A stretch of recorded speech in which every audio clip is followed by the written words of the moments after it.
Hi everyone, Coach Keon Smith here, and I have the pleasure today of having a conversation with a young entrepreneur who is making waves in an industry that some may consider to be male dominated. That young entrepreneur I'm referring to is none other than Mrs. Katy Smith, the CEO of Dover Waterproofing Technologies, Inc. And we are going to be enjoying her journey today as an entrepreneur. Hi, Katy. Welcome. How are you? Good morning, Coach Keon. It's a pleasure being here. Thank you for having me, and I'm looking forward to this interview. Excellent. Thank you very much. So, persons may have heard or may not have heard of you and or your company.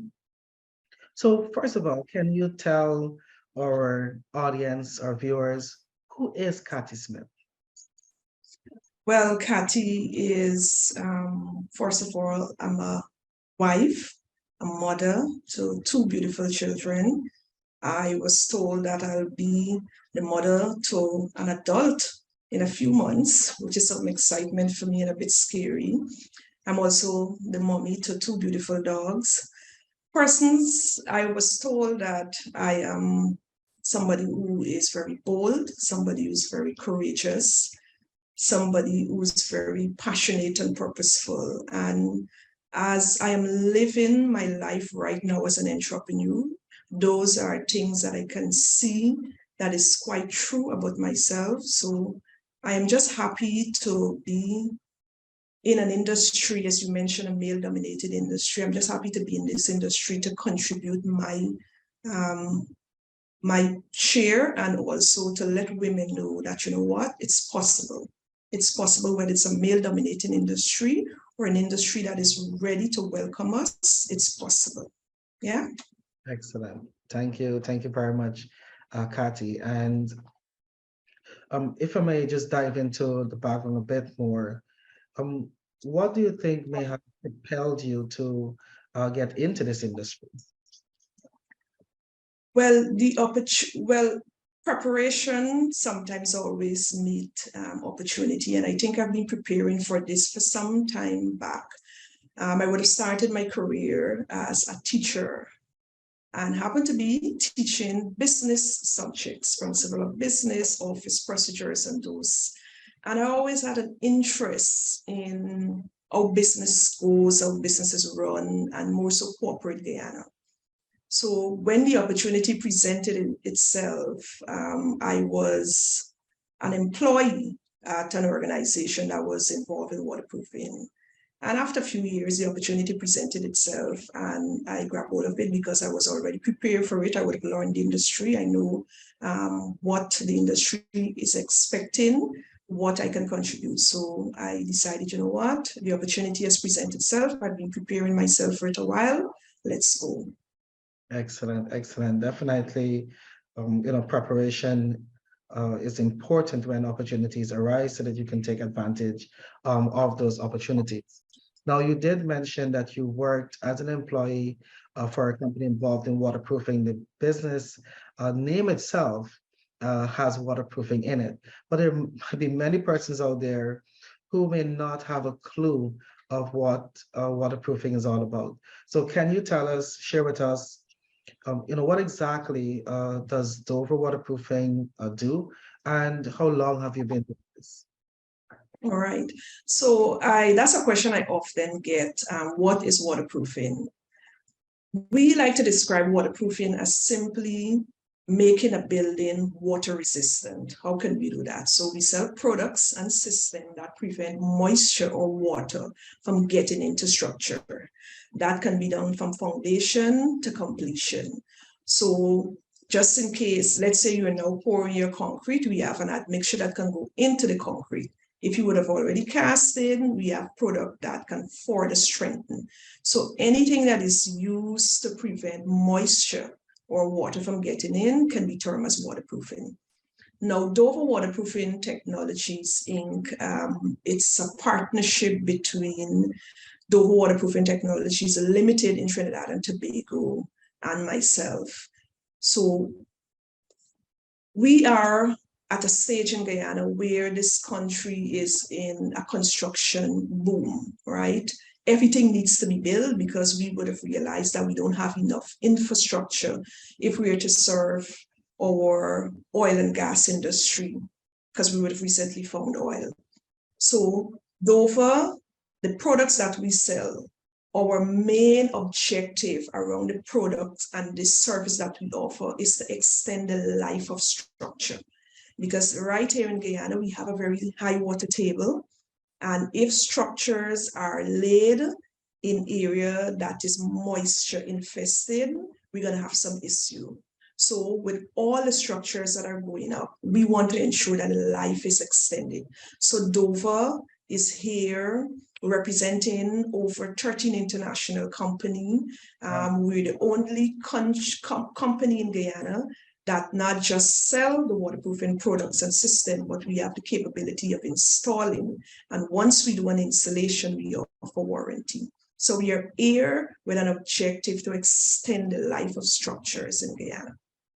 Excellent, excellent. Thank you very much. And the persons who are listening, they're hearing more specifically that, especially if you're starting the construction for new constructions as well, that this waterproofing technology can be used. What about those persons who've already built their buildings some 5, maybe 10 years ago? Do you provide solutions for those buildings as well? Excellent question. Our waterproofing system can either be pre or post. Pre in the form, if you're now going to cast, we have the system that you can apply. Post, persons would come to us and say, we notice their cracks, their joints, we notice concrete adjusting, it's flaking. All those are issues that waterproofing can take care of. Because once your concrete has cracks, water would find its way in. And in Guyana, we are enjoying 2 types of weather, rain and sun, rain and sun. So a lot of water is presenting itself. So there's an opportunity to you to further strengthen a building despite the age. In fact, many of our products and systems can carry a lifetime warranty. Some can carry warranty up to 20, 25 years, some below that. But the fact that we offer such warranty, it means that no building can be ignored when it comes to waterproofing. So if you didn't get the opportunity, this is the right time for you to have that conversation maybe with us, or if you have an engineer or somebody who's consulting for you, you can still do your post waterproofing. Excellent. So persons listening, it's not only for the buildings that are now being constructed, but also for those buildings that have been constructed previously and maybe experiencing some one of those symptoms that would have been mentioned by Ms. Smith. Now, being in an industry, as we identify that is male dominated, it's a very technical field. Can I ask you, what has been your biggest challenge being in business? In this industry, as you mentioned, it's male dominated. However, that is changing in Guyana. But there are still some engineers, contractors, architects, because those are the people who we target, consultant, still believe that it's better for the advice and the information to come from a male. So sometimes they might not be listening to the content that you're giving, despite the content would be solid. They're focusing whether you're male or female. I sometimes turns up at work site where I'm invited to, and I'm the only female there. And when I get there, the males sometimes try to give me preferential treatment. They might say things like, oh, we don't have a ladder for you to climb. We only have scaffolding for you to climb, those sort of things. And when the going gets go, I'm sometimes the first one on top of the roof, sometimes the first one on the scaffolding. And then you would hear them say things like, oh my, where did you learn to climb, and those sort of things. But we still have to get to that place, especially the male in the construction industry, that it's not about the sex or the gender. It's about the information that is being presented by the individual. And everybody must be taken seriously, because women, we are breaking the glass ceiling. We are going into everything, not just construction. I'm seeing women in electrical area. Women are driving taxis on the road. So give us an opportunity, listen to us. We have something to bring to the table, right? So I'm hoping that we get over that very quick, because there's so much things happening in Guyana. You don't want that to be a discussion. Excellent, excellent.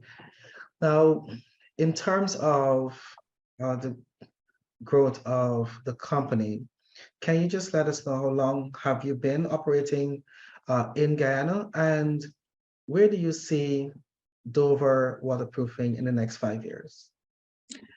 Well, Dover would have started operation in 2020. And of course, nobody wants to remember that year. That was a very dreaded year for everybody, very unprecedented.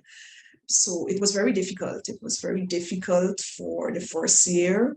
There were months when there were no business, literally no business. But we decided to push, we decided to persevere, because we saw the light at the end of the tunnel.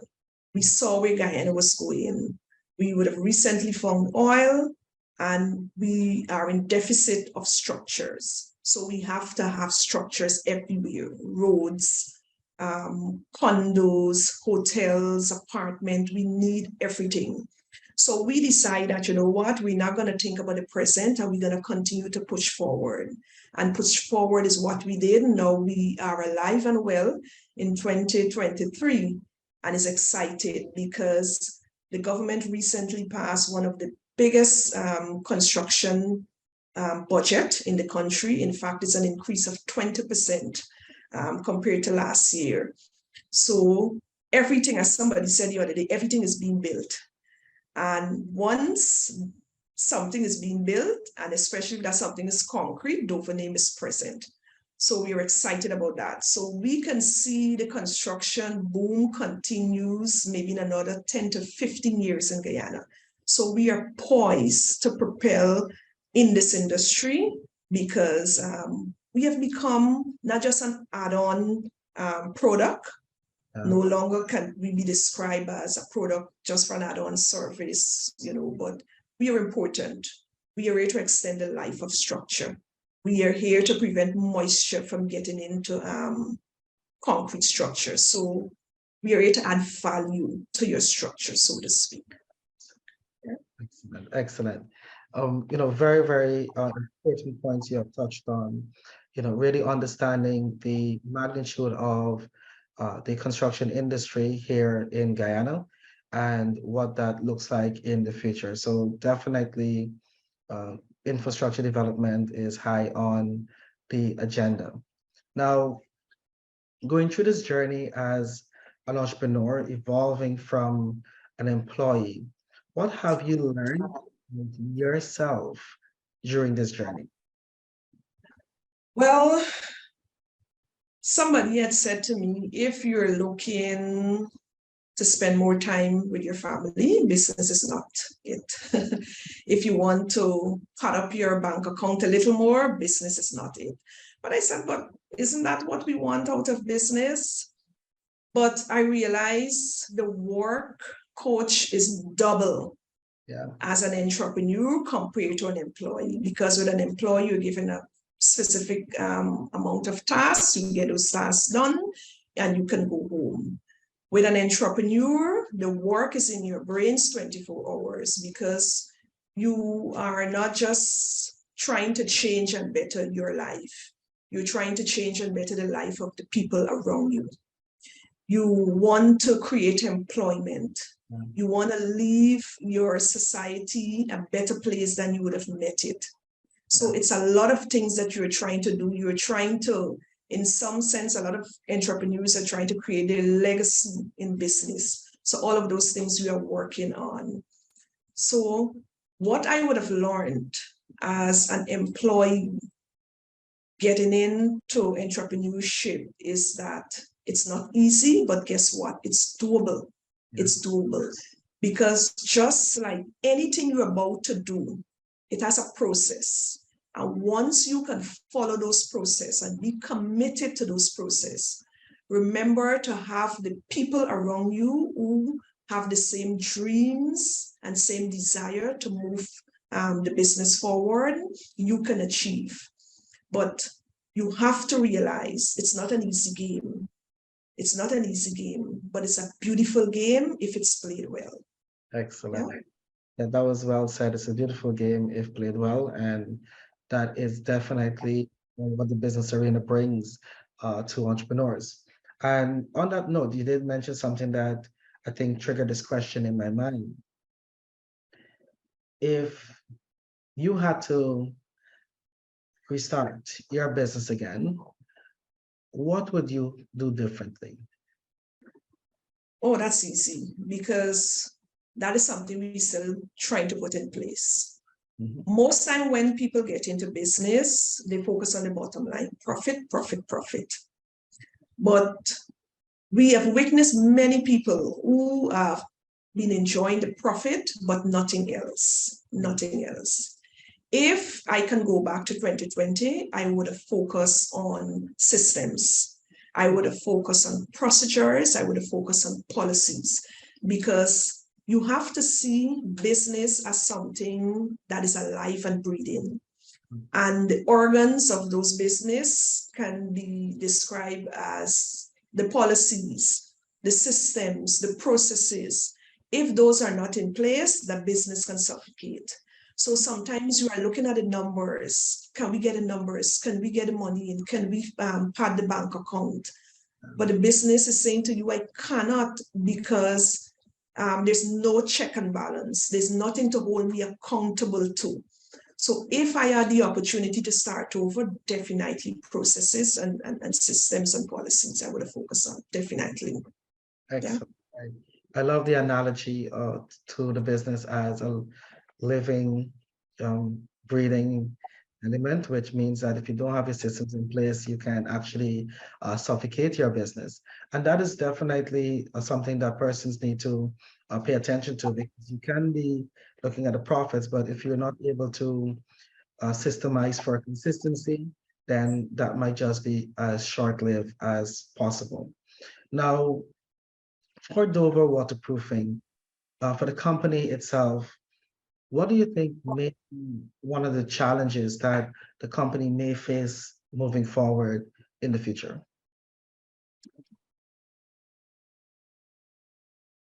It's a problem that we're encountering presently.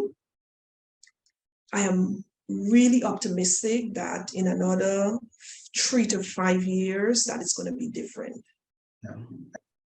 What we have noticed is that the industry needs to be more compliant. There are a lot of work, a lot of projects being executed, major projects. And at many stages of this project, there's a lot of lack of compliance rather. There's a lack of compliance.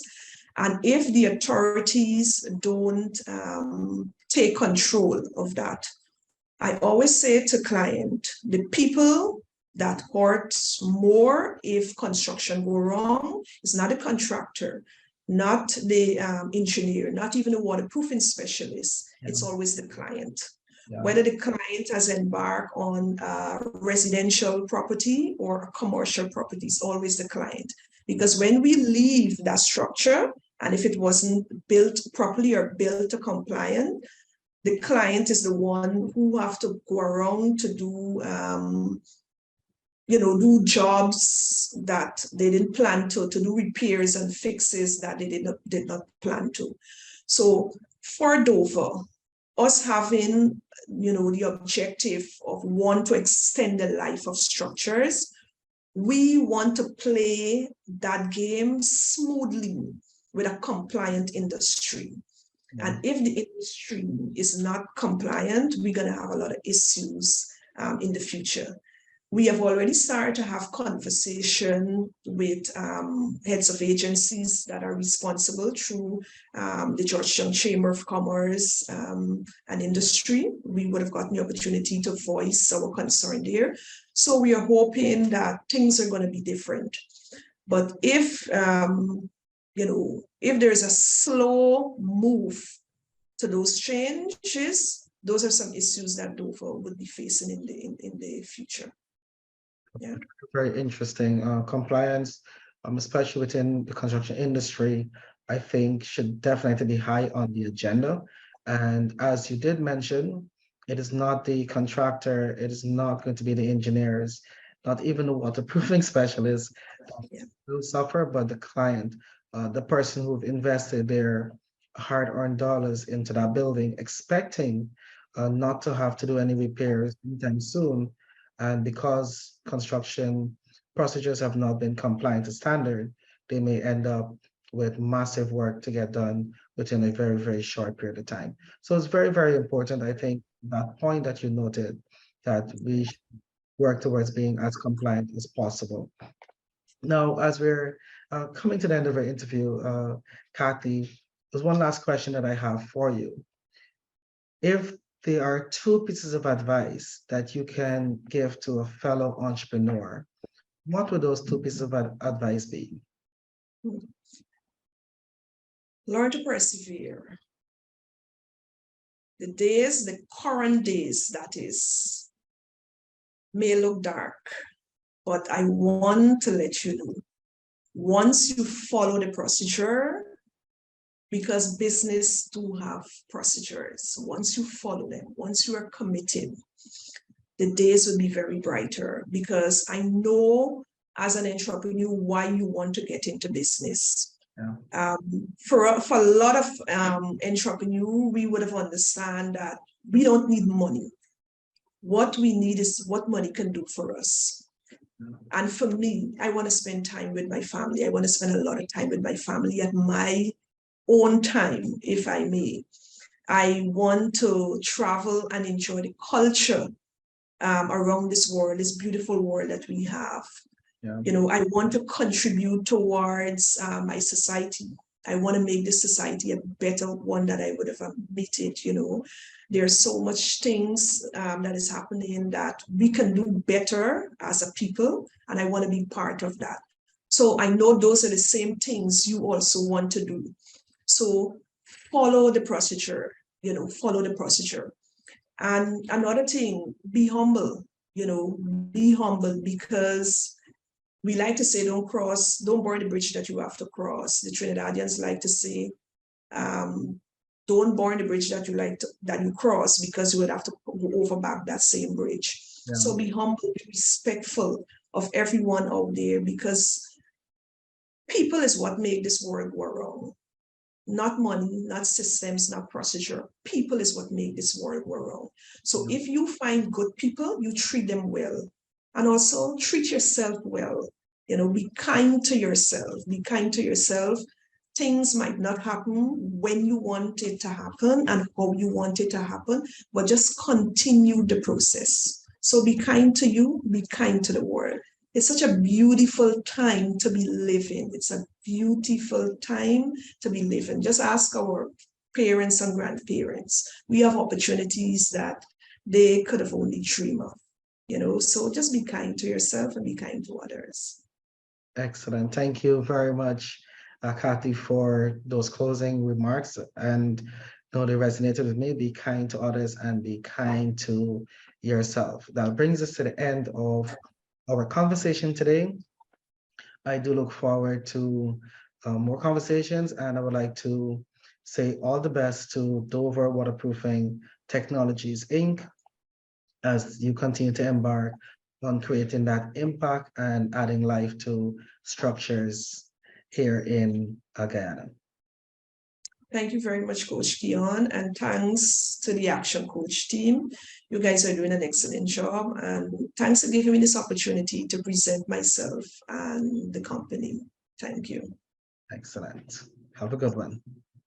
You too.